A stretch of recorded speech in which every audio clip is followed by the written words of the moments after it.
골든에이지 TV. 안녕하세요. 경제와 투자를 공부하는 골든에이지 TV입니다. 네, 안녕하세요. 돈이 되는 원자재 공부 이번 시간에는 새로운 시리즈를 준비했습니다. 최근 전기자동차 시장의 성장과 함께 모든 모바일 기기에 들어가는 2차 전지, 그리고 그 속에 들어가는 원자재를 좀 알아보려고 합니다. 세상을 움직이는 힘 2차 전지용 원자재 제1탄입니다. 오늘 전지에 대한 내용부터 전지에 들어가는 원자재를 좀 알아볼 건데요. 아무래도 또 원리를 설명하려다 보니까 과학 시간에 배운 내용들이 많이 나올 것 같습니다. 함께 알아볼 신문기사는 또 최근 수급 이슈로 인한 니켈 가격 폭등에 대한 내용을 또 살펴볼 겁니다. 먼저 보시는 신문기사는 9월 3일자 한국경제 기사인데요. 제목은 인리정부 전기차 굴기가 불러온 니켈값 폭등세입니다. 실제 9월 2일 런던 금속거래소에서 거래되는 니켈 현물 가격이 전일 대비 4.28% 상승한 톤당 18,625달러, 원화로 하면 2,200만 원 정도를 기록했다고 하는데요. 니켈의 가격이 18,000달러를 넘어선 것은 5년 만에 처음 있는 일이라고 합니다. 니켈은 아시는 것처럼 전기차 배터리 등 차세대 산업 장비의 주요 소재 금속인데요. 세계 최대 니켈 생산 국가인 인도네시아가 내년부터 니켈 수출을 중단하면서 발생하게 됩니다. 인도네시아는 지난해 글로벌 니켈 공급의 26% 정도를 차지했고요. 왼쪽에 보시는 것처럼 생산량으로 봤을 때 인도네시아 소로와코 광산이 현재는 3위를 차지하고 있습니다. 이로 인해서 글로벌 니켈 시장에서 공급 부족분이 한 10만 톤 정도 이상 기록될 것으로 분석하고 있습니다. 인도네시아 정부는 니켈 수출 중단 조치를 한 이유는 표면적으로는 국내 니켈 매장량 보존을 위한 것이라고 설명을 하는데요. 사실 월스트리트 저널에 따르면 인도네시아가 아시아 주요 전기자동차 생산국이 되려는 야심을 갖고 있어서 여기 어떤 리튬 이온 배터리 핵심 재료인 니켈에 대해서 통제력을 확대하려고 한다. 이렇게 해석하고 있습니다. 실제 인도네시아 정부는 2022년 전기차 생산을 시작해서 2025년에는 전체 자동차 생산의 20%를 전기자동차로 이제 채우려고 하는 계획을 가지고 있다고 발표도 한 바 있습니다. 우리가 이제 이거 유심히 봐야 될 게 이 전기차의 성격을 봐야 됩니다. 전기차는 잘 아시는 것처럼 누구나 만들 수 있잖아요. 사실 배터리만 있으면 돌아가는 거 아니에요, 이게. 모터하고 배터리 기술만 있으면 되죠. 근데 대부분의 경우에는 특히 과거처럼 무슨 내연기관을 새로 만들거나 수입을 하거나 이럴 필요도 없이 자체적으로 만들어서 자체적으로 브랜드를 넣어도 일정 이상의 어떤 품질이 확보될 수 있고 또 여러 가지 환경적인 문제도 많이 극복할 수 있기 때문에 대다수 3세계 국가, 쉽게 말하면 이제 개발도상국들은 전기차를 통한 그 자동차 굴기라는 걸 다 하고 싶어 하는 것 같아요. 특히 인도네시아는 인구가 상당히 많지 않습니까? 인도나 인도네시아 이런 데는. 그래서 본격적으로 이제 그거를 하다 보니 니켈에 대한 자원을 직접적으로 자기네 활용을 하겠다라고 얘기를 했고요. 근데 여기서 중요한 건 또한 니켈이 그러면 광산 하나를 팔면 무조건 니켈 나오는 거냐? 그렇게 해서 많이 있는 것도 있는데요. 사실 니켈은 다른 거, 은이라든지 금을 할 때 또 자연스럽게 또 니켈이 흘러나와요. 근데 양이 많지가 않습니다. 그래서 이제 이 대형 광산들이 니켈 같은 경우에 생산량에 되게 좌지우지하는데 광산 찾기가 또 쉽지가 않아요. 그래서 니켈 값이 이 단순 폭등에서 끝나는 게 아니라 좀 오래 가지 않을까라는 분석이 있는 것 같습니다. 이제 2차 전지용 원자재를 살펴볼 건데요. 먼저 전지의 분류와 종류 먼저 알아보도록 하겠습니다. 전지는 크게 화학전지와 물리전지로 나뉩니다. 우리는 화학 에너지를 전기 에너지로 변환시키는 기술을 응용하는 일반적으로 우리가 건전지라고 부르는 화학전지를 좀 알아볼 겁니다. 참고로 물리전지 같은 경우는 태양이나 열 등 빛과 열 에너지를 전기 에너지로 바꾸는 전지를 말하고요. 화학전지는 다시 1차 전지와 2차 전지로 나뉘고 그리고 연료전지로 나뉩니다. 1차 전지 같은 경우는 비가역적 화학 반응을 통해 전기 에너지를 만들고 2차 전지는 화학 에너지와 전기 에너지 간의 가역적 상호 변환으로 충전과 방전을 반복할 수 있습니다. 이거 간단히 말하면 1차 전지는 한 번 쓰면 못 쓰고 버리는 거고 2차 전지는 한 번 쓰면 계속 충전해서 쓸 수 있는 것을 말합니다. 연료전지 같은 경우는 연료를 주입하면 전기 에너지가 생기지만 연료가 중단되면 전기도 중단되는 화학 발전 장치를 말하고요. 여기서 말하는 연료는 지금은 천연가스나 석탄 등인데 자료 찾아보니까 나중에 기술이 발전되면 물로도 또 전기를 만들 수 있는 시대가 올 수 있다. 이렇게도 말하더라고요. 통상 그게 수소전지. 수소가스, 수소차 뭐 이런 거. 그리고 1차 전지의 종류는 또 우리 흔히 마트에서 여러 개 묶어서 살 수 있는 건전지인데 망간 전지 또는 알카라인 전지 등이 있습니다. 2차 전지는 스마트폰이나 노트북, 무선 가전제품에서 전기자동차까지 폭넓게 쓰이는 충전지를 말하고요. 종류는 이제 자동차에 배터리 사용되고 있는 납축 전지가 있고 휴대용 전자기기에 많이 쓰이는 니켈 카드뮴 전지, 그리고 이제 92년도부터 대량 생산을 시작해서 이제 하이브리드 자동차에 많이 쓰이고 있는 니켈 수 전지가 있고요. 최근에는 높은 저장 밀도와 소형 박형화가 가능한 리튬 이온 전지가 이제 대부분 많은 이제 비중을 차지하고 있습니다. 그래서 우리가 보통 그 BOT라고도 많이 부릅니다, 원래. 무슨 BOT가 뭐냐면 IoT가 인터넷 오브 띵스라고 해서 보통 뭐 모든 것에 인터넷이 연결된다고 하는 그 뭐 4차 산업혁명의 핵심이라고 하는데 BOT는요. 배터리 오브 띵스라고 해서 모든 물건에 배터리가 이렇게 딱 들어간다는 의미예요. 그래서 그렇게 그게 가능하게 된 게 바로 2차 전지 때문에 그렇습니다. 이 2차 전지는 전력을 갖고 있고 또 충전이 가능해서 모든 게 작동을 하면 전기가 필요하잖아요. 그래서 2차 전지가 상당히 중요한, 향후에 IoT 못지않게 계속 중요한 부분을 차지할 것 같고, 거기서 우리가 조금 더 관심 있어지는 게 이 니켈을 활용한 2차 전지, 그 리튬을 활용한 뭐 이온 전지 같이 그 특정 물질이 갖고 있는 그 양이온과 음이온의 상호작용을 통해서 계속 이제 이 충전과 이 그 소비를 반복할 수 있다는 그 특성을 활용할 수 있는 게 몇 개 안 돼요. 그래서 거기서 2차 전지에 좀 더 관심을 갖는 거죠. 그리고 사실 우리 뭐 가전제품 보면 다 요즘에는 다 뭐 무선으로 나오는 거잖아요. 그 무선 기술의 뭐 베이스에는 역시 전지나 이런 충전지 뭐 이런 것들이 많이 쓰이고 있는 것도 앞으로 이제 무한한 성장이 가능할 것으로 봐집니다. 이제 대표적인 2차 전지인 리튬이온 전지의 원리와 구성 물질을 알아볼 겁니다. 아무래도 전문 용어가 많이 나오는데요. 사실 원자재를 알려면 원리에 대한 약간의 상식은 필요할 것 같습니다. 공부해야 됩니다. 이거. 리튬이온 전지는 이제 양극과 음극 물질, 즉 양극재와 음극재의 산화 환원 반응으로 화학 에너지를 전기 에너지로 변환시키는 원리인데요. 전자를 잃는 쪽은 산화되고 전자를 얻는 쪽은 환원된다고 말할 수 있습니다. 이 과정은 이제 그림에서 보시는 것처럼 마이너스로 표기된 음극에서 분리된 전자가 양극으로 가면 방전이 되면서 전기가 발생을 하고, 반대로 양극에서 음극으로 가면 충전이 되게 됩니다. 여기서 양극재는 리튬 산화물로 구성되어 있고요. 그 이유는 산소와 결합했을 때 가장 안전하기 때문이라고 합니다. 여기서 전극 반응에 관여하는 활물질이 있는데 어떤 양극 활물질을 사용하느냐에 따라서 전자수도 달라지고 용량과 전압도 결정을 하게 되는데요. 양극재에 들어가는 활물질 같은 경우는 고용량이 필요한 경우 니켈, 또 안전성이 필요한 경우는 망간과 코발트 등을 사용한다고 합니다. 음극재를 보시면 음극재는 연필에서 사용된 흑연 같은 탄소 물질을 사용하고요. 양극에서 나온 리튬이온을 뭐 층층이 보관할 수 있는 구조를 이 흑연이 가지고 있다고 합니다. 가운데 보시는 분리막은 양극과 음극 사이에 위치하는데 양극과 음극이 함께 있으면 너무 뜨거워질 수 있어서 격리하는 역할을 하고 미세한 구멍이 있어서 리튬이온이 오갈 수 있도록 도와줍니다. 소재는 주로 폴리에틸렌 필름을 사용하고요. 이제 파란색 전체 보이는 부분은 전해질입니다. 액체 유기화합물로 이루어져 있고 이온이 이동할 수 있도록 중간 매개체 역할을 합니다. 소재는 리튬 인산 불소로 구성된 LiPF6를 쓰고 있고 양극과 음극의 표면을 안정화시키고 배터리의 수명이나 셀 특성을 향상시키는 기능을 한다고 합니다. 여기서 중요한 게 사실 양극재입니다. 양극재를 어떤 걸 얼마나 잘 쓰냐에 따라서 이 사실 전지의 퍼포먼스라고 해야 되나, 뭐 효율이라고 해야 되나 이런 것들이 나오게 되고, 그래서 양극재를 잘 만드는 게 사실 또 기술이라고 하더라고요. 그래서 양극재에 대한 투자를 좀 많이 하는 게 뭐 현실이라서 어떤 물질을, 그러니까 과거에는 코발트를 되게 많이 썼어요. 근데 최근에 뭐 니켈을 또 많이 쓰게 되고 또 망간을 거기 연결해서 쓰게 되고 뭐 이렇게 해서 다양한 형태의 양극재를 만들어내는 게 기술의 어떤 중요한 부분인 것 같더라고요. 그럼 이제 리튬이온 전지의 구성 물질과 원자재를 볼 건데요.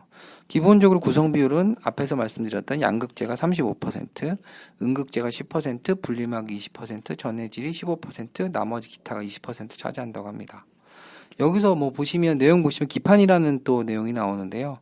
양극에 위치한 판입니다. 그 양극재의 경우는 리튬 산화물을 도포하기 위해 쓰는 알루미늄 판을, 음극재 같은 경우에는 흑연을 씌우는 동박을 말하는데요.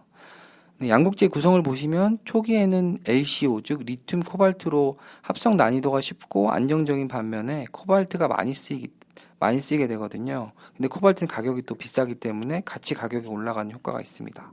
그래서 가격을 낮추기 위해 코발트 비중을 낮추면 이제 망간이나 아연을 첨가한 NCM이나 NCA 비중이 늘어나고 있는 현재 추세입니다. 하지만 여전히 코발트는 비중이 높은 편이고 배터리 가격을 더 낮추려면 니켈 함유량을 좀 늘려야 한다고 합니다. 특히 니켈의 비중이 높이면 에너지 밀도도 같이 높아져서 배터리 방전 시간도 오래 가게 되고요. 하지만 단점이 있다면 니켈 함유가 높아지면 그 충방전할 때 균열이 좀 생겨서 양극재 구조가 깨져서 폭발이 또 발생할 수 있다고도 합니다. 그 최근에 그 뭐 전지 같은 경우에 우리가 그 태양광 관련돼서 그 전기를 이렇게 충전해 놓은 것들이 있습니다. 이게 다시 말하면 그 낮에 태양광이 막 이렇게 전지가 올라가면 그걸 어디다 충전을 해놔야 밤에다 쓸 수 있잖아요. 근데 거기에 대부분 리튬 전지들 많이 사용을 하고 있어요. 그런데 이게 불이 나는 경우가 있습니다. 이게 바로 아까 전에 얘기한 것처럼 충전 만전의 어떤 이상, 뭐 95%, 뭐 99% 이렇게 하다 보면 균열이 깨져가지고 불이 나거든요. 그래서 이게 어쨌든 간에 완벽하게 100% 완전할 수는 없어요. 이게 어쨌든 전지라는 게 안에 보시는 거죠. 여러 가지 물질들이 모여져 있기 때문에 조금 더 잘못 쓰게 되면 폭발할 수도 있고 뭐 그럴 수 있습니다. 그래서 안정성이 되게 중요한데 비싼 아까 코발트 같은 것들을 쓸 수밖에 없고 그리고 안정성을 확보하는 게 또 기술입니다. 그런데 어쨌든 간에 이 안에 다양한 원자재들이 들어간다는 거죠. 근데 이 원자재들이 그렇게 많지 않은 원자재들이에요. 그게 좀 중요하게 우리가 봐야 될 것 같습니다. 히토류까지는 아니지만 희소금속들이 좀 많이 쓰이는 것 같고요. 그리고 좀 놀라웠던 거는 저희가 전지하면 뭐 LG 화학이나 뭐 삼성 SDI인가요? 뭐 여기밖에 생각이 안 났는데 사실 따지고 보면 이런 것들 다 만드는 회사들이 전지의 어떤 수혜주, 2차 전지 수혜주라고 볼 수 있어서 사실 뭐 이런 것들을 각각 생산하는 기업들에 대해서도 좀 관심을 가져야 되지 않을까 싶네요. 그럼 2차 전지용 원자재 중에 가장 많이 언급했던 원자재 리튬을 좀 살펴보겠습니다. 예전에 배웠던 원소 주기율표 생각해 보시면 수소 헬륨 다음에 나오는 원자 번호 3번에 기호는 Li로 불리는 리튬입니다. 일단 알카리 금속이고 가장 밀도가 낮고 매우 가볍고 공기와 물에 잘 반응을 한다고 합니다. 처음엔 돌에서 발견이 돼서 돌을 뜻하는 그리스 리토스에서 유래돼서 리튬이라고 불리고 있다고 하고요. 이 리튬을 생산하는 방식은 염수를 증발시키는 염수형과 스포디맨 광석에서 추출하는 경함형 두 가지로 나눌 수 있습니다. 일반적으로 생산 원가를 보면 염수형이 경함형보다 낮은 것으로 좀 알려져 있고요. 광석을 통한 리튬 주 생산지는 호주와 캐나다 등이고요. 염수로부터 얻는 리튬의 경우는 칠레와 아르헨티나, 볼리비아 같은 남미 지역에서 대량 생산을 하고 있습니다. 특히 이 지역은 전 세계 매장량의 80%에 달하고 있다고 조사되고 있고요. 특히 염수에서 추출하는 리튬은 햇빛에 의해서 증류하는 형태라서 뭐 친환경적이고 뭐 가공하는 것도 좀 쉽고 이런 부분이 있고 다만 이제 전체 공정이 한 12에서 18개월 정도 소요되는 게 단점이라고 할 수 있을 것 같습니다. 갑자기 리튬 얘기하니까 좀 다른 얘기긴 한데 옛날에 이명박 정권 때 볼리비아인가 거기 남미에 가서 네, 맞습니다. 리튬 광산을 왕창 뭐 네. 개발했다고 뻥을 친 적이 있죠. 네. 그래서 하여튼 돈을 많이 날렸던 적이 있는데 그 정도로 리튬이 그 남미 쪽에 많은 것 같더라고요. 그 산 위에 염소 속에 그냥 어마무시하게 많다고. 근데 거기까지 올라가는데 엄청난 거야. 그렇죠. 뭐 그런 얘기를 했던 게 갑자기 기억이 나네요. 칠레 그 위에 염호가 진짜 그 염분이 들어가 있는 호수인데요. 이걸 이제 증발시키면 그 안에 이제 리튬을 추출할 수 있는. 그러면 이제 리튬의 생산량과 수요를 좀 알아볼 건데요. 전 세계 리튬 생산량은 16년도 기준으로 35,000톤, 부존량은 1,400만 톤 정도로 추정하고 있습니다. 여기에 지속적인 뭐 채굴로 인해서 리튬 자원은 계속 성장 중에 있고요. 또 생산지가 이제 칠레, 호주, 중국 등에 한정돼 있게 몰려 있다 보니 공급업체 역시 호주의 탈리슨, 뭐 미국의 알버말, FMC 리튬, 칠레 SQM 등이 대부분의 시장을 장악하고 있습니다. 그래서 이 리튬에 대한 공급을 아주 타이트하게 유지하고 이런 것들 가격도 타이트하게 유지하는 경향이 좀 있고요. 오른쪽 수요처를 보시면 전 세계 리튬 수요는 과거에는 이제 세라믹이나 유리에 가장 많이 쓰였다고 하는데 2016년 기준으로는 모바일, 뭐 전자제품 성장 그리고 전기차 공급이 확대되면서 배터리 사용 비중이 39%로 1등을 지금 차지하고 있습니다. 아마 이게 갈수록 늘어날 것 같아요. 이 배터리 사용량이 훨씬 늘어날 것 같고, 아까 부전량이 한 1,400만 톤 정도 됐다고 하지만, 와, 이렇게 하면, 이 어마무시하게 많으니까 문제가 없겠네. 근데 아까 보셨잖아요.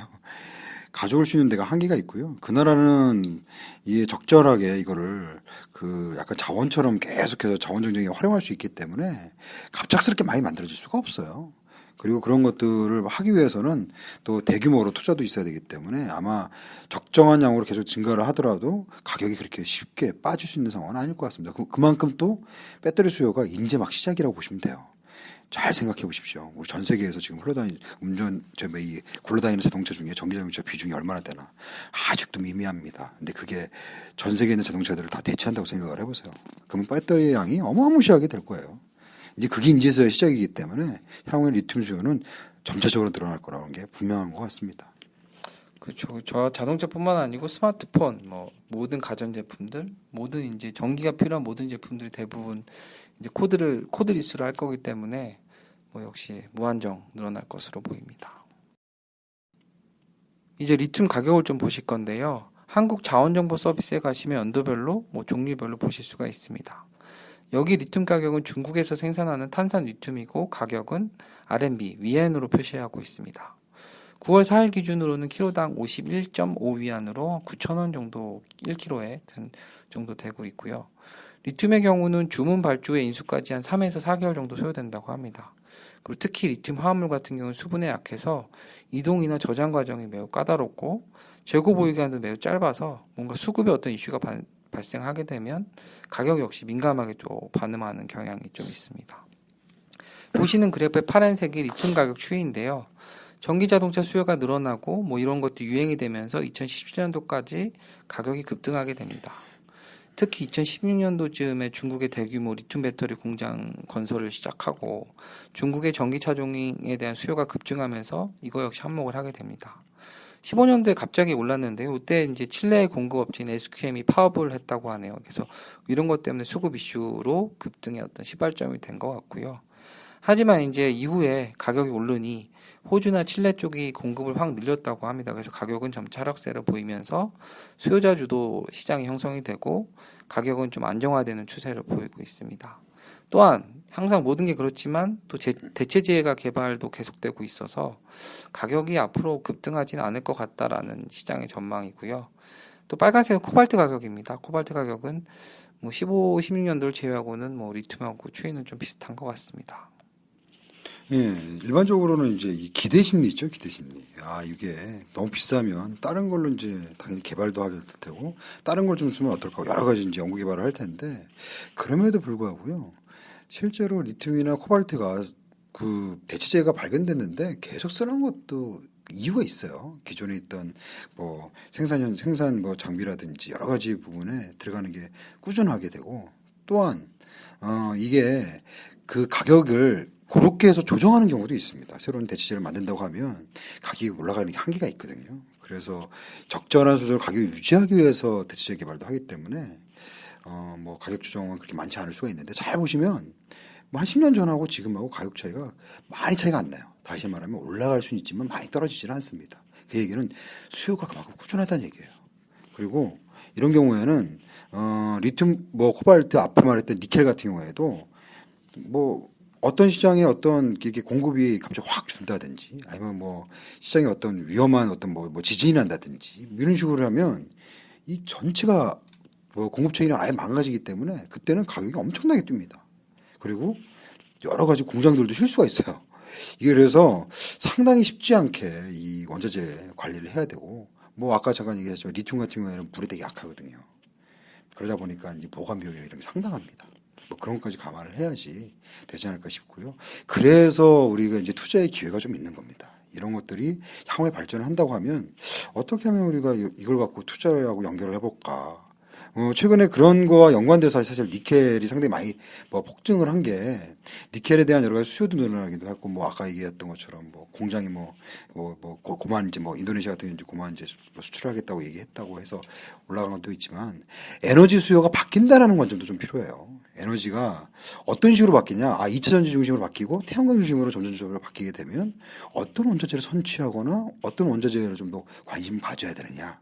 라고 본다면 뭐 니켈이나 리튬이나 이런 코발트 같은 가격이 뭐 원유나 천연가스에 비해서 조금 더 관심을 갖고 봐야 되는 항목이 아닐까라고 좀 그런 것도 좀 관심 있게 봐야 될 것 같습니다.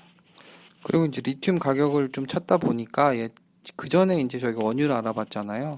근데 가격이 오르고 내리고 하는 그런 작용하는 원리 자체가 원유보다는 조금 더 간단한 것 같아요. 그래서 오히려 수급이나 아니면 수요저 중심으로 가는 경향이 좀 있는 것 같고, 원유는 사실 정치적인 이슈 뭐 이런 것들이 좀 많이 개입이 됐는데, 리튬이나 이런 것들은 좀 수요 공급, 뭐 수급 이런 거에 어떤 반응을 좀 많이 하는 것 같습니다. 결국은 이건 산업재라는 성격이 더 강한 거죠. 산업재 성격이 더 강하고 또한 아까 얘기하신 것처럼 아직은 에너지로서의 그 원자재 형태로 보지는 않는다라는 거죠.